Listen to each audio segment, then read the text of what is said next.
When I took over, we started to look at the data that we had. So we looked at all of the absence data, all of the accident data, all of the near hit data. And from that, we do the analysis, a Pareto analysis, that tells us where to focus our attention. Once you understand which issue to focus on, then we can go away and look at the best techniques for dealing with it. It's a large organisation, you collect certain data naturally. So sickness absence data is an important indicator for us, so that's collected. Part of the core activity of my team is to make sure that we understand accidents, so we go and collect a lot of accident data. So we had the data and it was simply a matter of analysing it properly. Absolutely. That's how you find out how to deal with things properly. So for example, we visited Transport for London, we visited BT to look at how they manage their absence and looked at the techniques they use for things like mental health and musculoskeletal disorders. I think it's absolutely vital, otherwise you've got to relearn every single lesson. So talking with people, finding out what's worked and what hasn't, just absolutely informs what you do.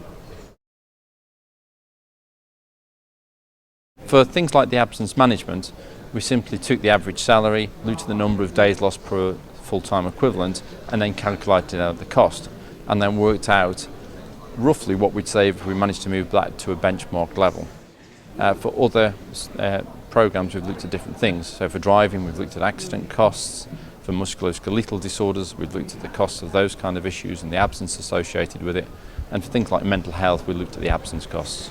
The clearest thing is just how many days people are away. So we tend to calculate the direct cost just on the average salary that somebody's off.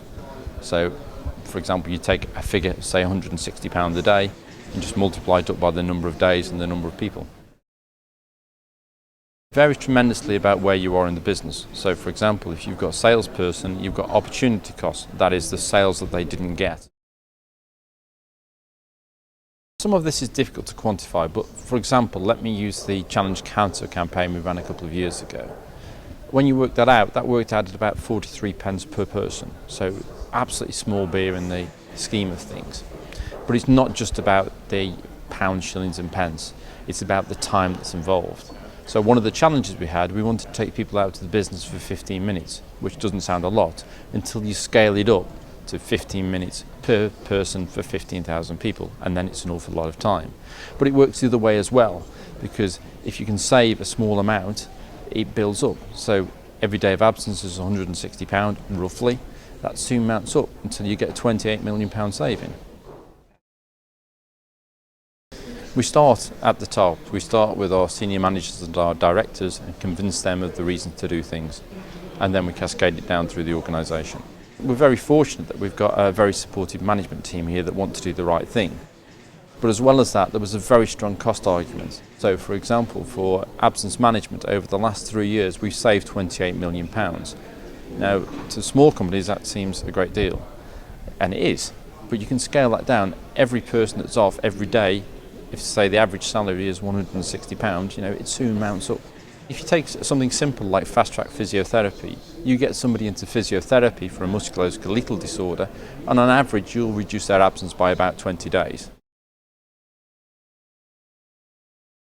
I think a great level of engagement. What we find is when we do things like health promotion around, for example, this year cardiovascular risk, what it does is it keeps occupational health in people's eyes and minds, and so you get better referrals. So you're seeing people at an earlier stage and it's easier to deal with the stuff that comes through. But we did a campaign a couple of years ago on challenging cancer, and what we found was 1 or 2 individuals presenting with early stages cancer, which they wouldn't have otherwise detected. So essentially, we've helped them with their life a great deal, and that's very rewarding.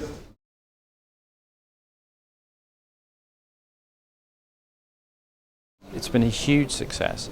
Got a number of awards for what it's done, and also gives people a very good feel-good factor. People like talking about the stuff that's been done, and actually it delivered a lot of benefit, £28 million worth to the business.